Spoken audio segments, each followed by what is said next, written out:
राजांचा तर्क खरा ठरला. बहादूर खान मोगलाईतील राजांच्या धुमाकळाने आधीच त्रस्त झाला होता. त्या वार्ता ऐकून औरंगजेब बहादूर खानावरती संतापत होता. कल्याण भिवंडीतील मोगलांना मराठ्यांनी हुसकावून दिलं होतं आणि राजांच्या बुऱ्हाणपूरपर्यंतच्या लुटीत सारा मुलूक हवालदिल बनला होता. राजांच्या वाढत्या कारवाईला पायबंद घालण्याची ताकद बहादूर खानात नव्हती आणि राजांच्याकडून तहाची वाटाघाट येताच तो एका सणात सारा विसरला. तर होणाऱ्या कल्पनेने आनंद झाला. तातडीनं खबर पंजाबात असलेल्या औरंगजेबाला पाठवली आणि संभाजीराजांच्या नावाचं फरमान पाठवण्याची विनंती केली. बहादूर खान तहाच्या वाटाघाटीत गुंतलेला पाहताच राजांनी आपली नवी मोहीम उघडली.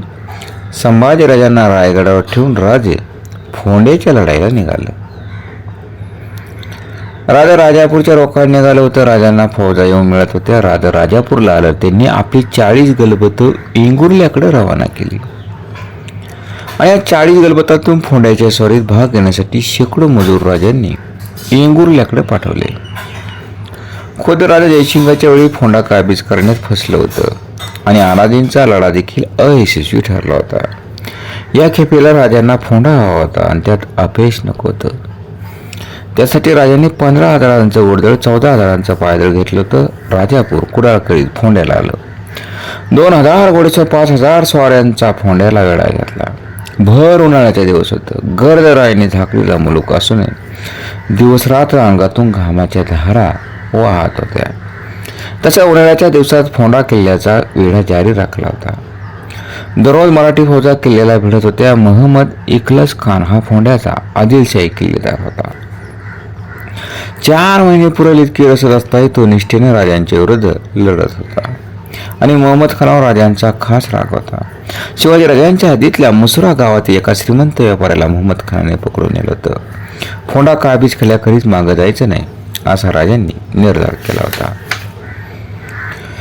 शिवाजी राजांनी फोंड्याला वेढा घातलेला पाहताच गोव्याच्या पोर्तुगीजांना मोठी भीती निर्माण झाली. त्यांनी शिवाजी राजांना तटस्थ राहण्याचं वचन दिलं होतं. तरी फोंडा काबीज झाला तर गोवा सुरक्षित नाही त्यांना कळत होतं. त्यांनी राजाच्या कुरापती काढण्यास सुरुवात केली आणि सरहद्दीच्या देसाईंना राजांविरुद्ध उठवलं. हा प्रकार होणार हे राजांनी गृहीत धरलेलंच होतं. देसाईंनी छावणीवर हल्ला केला. मात्र राजांच्या सैनिकांनी देसाईंची पाठ धरली. देसाई पोर्तुगीजांच्या मुलकात पळाला, पण मराठी सैनिकांनी त्याची पाठ सोडली नाही. सरळ पोर्तुगीजांच्या चांदर गावात घुसले. घरं त्यांनी लुटले. क्रिस्ताव देवळाचा नोकर त्यात बळी पडला आणि याच वेळी साष्टीतील कुंकळी गावावर 200 घोडेस्वारांनी हल्ला केला. हे स्वार मुस्तखान नावाच्या विजापुरी सरदाराच्या मागे लागलं होतं. या दोन्ही हल्ल्यांनी पोर्तुगीज विद्रोही घाबरला. त्यांनी शिवाजीराजांच्या वकिलाला अटक केली. राजांचा संताप आणखी वाढला. पोर्तुगीजांच्या हालचालीवर त्यांचं बारकाईने लक्ष होतं. एका दिवशी पोर्तुगीजांनी फोंड्याला मदत म्हणून पाठवलेले धान्याने भरलेले 10 शिवाडं आणि काही माणसं राजांच्या हाती लागली.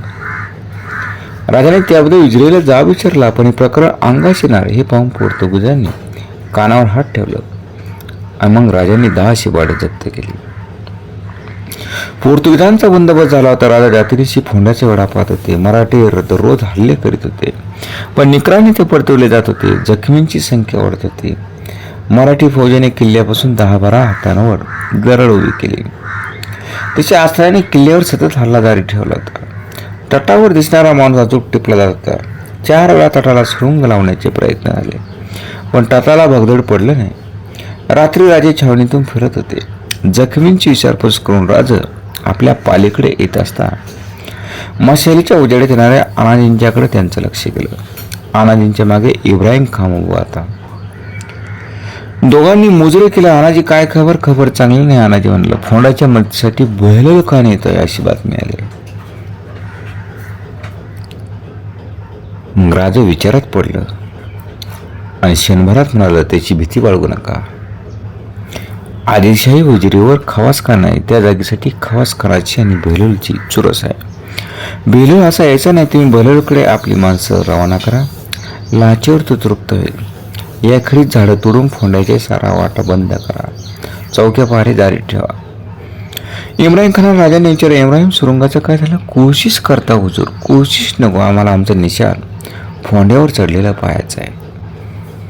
दोघं मुजरा करून निघत गेलं. फोंड्याला वेढा घालून 15-20 दिवस होत आले. तरी किल्ला हाती येत नव्हता. राजांनी नवा बेताकला. त्यांनी सुलतान धावा करण्यात ठरवलं आणि राजांच्या आज्ञेने 500 शिड्या, 1,500 वजनाची 500 कडी तयार केली. इराण खान नवे सुरुंग ठेवण्याच्या प्रयत्नात गुंतला होता. राजांनी सुलतान ढगाचा दिवस मुकरर केला. तटाला शिडा लावून आत प्रवेश करणाऱ्या प्रत्येक वीराला सोन्याचं कडं देण्याचं राजांनी जाहीर केलं होतं. एक नवा उत्साह संचारला होता. दिवस उगाला छाडून शांतता पसरली होती. किल्ल्यावर एकही हल्ला होत नव्हता. किल्ल्याच्या तटावरून किल्ल्यातील सैनिक पाहत होतं आणि अचानक थांबल्या लढाईचा अर्थ त्यांना कळत नव्हता. शत्रू तटाभोवती वावरत होता, पण त्यात नेहमीची गडबड दिसत नव्हती आणि वाढत्या वेळेवर तटावरचे सैनिकांचे आकडे वाढत होते. सूर्य आकाशात चढत होता. राज किल्ल्यावर लक्ष ठेवून होतं. मध्यान्हीचा सूर्य माथ्यावर आला. इशाऱ्यात दिली गेली. शिंगाचा आवाज शांततेचा भंग करून उठला आणि त्याच इशाऱ्यावर सुरुंगाच्या वाती फुलफुरू लागल्या. तटावरचे पारेकरी आश्चर्यचकित होऊन पाहत असताना कांठाळ्या बसवणारा आवाज साऱ्या परिसरात घुमला आणि तटावरच्या पारेकऱ्यांसकट तट आकाशात फेकला गेला. एका पाठावर 3 सुरुंग पेटलं. आकाशात उडालेल्या अत्तरांच्या अक्षता साऱ्या किल्ल्यावर पसरल्या. एकच धावपळ उडाली. तटाला खंडार पडलेल्या पाहता दबा धरून बसल्या मराठी सैनिकांनी हर हर महादेवचा गजर केला. शिड्या घेतलेले मराठी वीर तटाला भिडलं. मराठी फौज किल्ल्यात प्रवेश करते होती. एकच कापाकापी सुरू झाली आणि या धावधुमीतच राजांचा सर्रा इब्राहिम खान हाती निशाण घेऊन पुढे घुसत होता. फोंडा सर झाला आणि किल्लेदार मोहम्मद खानाला बेड्या ठोकल्या होत्या. राजांचं भगवा निशाण गडावर फटकू लागलं. नौबत निनादली. तो विजय पाहून राजांचं अंग मोहरून गेलं. राजांनी जखम दरवा भरवला होता. साऱ्या वीरांचा राजाने येतोचीच सत्कार केला. सोन्याची कडी वाटली गेली आणि त्यापैकी एका कड्याचा मानकरी इब्राहिम खान राजांच्या समोर आला. उजव्या दंडावर झालेल्या जखमीने त्याला मुजरा करता येत नव्हता. तर नतमस्तक होऊन राजांना अभिवादन केलं.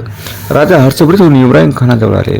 इब्राहिम, आम्ही तुझ्या पराक्रमावरती प्रसन्न आहोत. राजाने आपल्या हाताने इब्राहिमच्या हातात कडं घातलं आणि ज्या तडफेनं काम झालं त्या तडफेनं तू आमची यशो पताका किल्ल्यावर चढवलीस. त्या शौर्याला तोड नाही. इब्राहिम खान, तुझ्या हातून लावलेल्या ध्वजाची इब्रत कायम राखण्याची जबाबदारी आम्ही तुझ्यावर सोपित आहोत. यापुढं फोंडा किल्ल्यावर किल्लेदार तू आहेस. तुझ्या हाती हा किल्ला आम्ही सुपूर्द करीत आहोत. राजांचे बऱ्याच वर्षाचे स्वप्न साकार झालं होतं. फोंडा किल्ला घेतल्याने मराठ्यांच्या अंमलाखाली अंत्रुज, अष्टागर, हेमाडवाडचे बाळी, चंद्रवाडी, काकोडी म्हणजे फोडे, सांगे, केपे, कानकोण हे महाल आले होते आणि पावसाळ्याच्या आत राजांना कारवार जिंकायचे होते. राजांनी फोंड्याची सर्व व्यवस्था लावली. किल्ल्याची डागडोजी केली आणि किल्ल्याच्या मुख्य दरवाजावर काळ्या पाषाणाची एक सुंदर कोरीव गणेशपट्टी बसवली.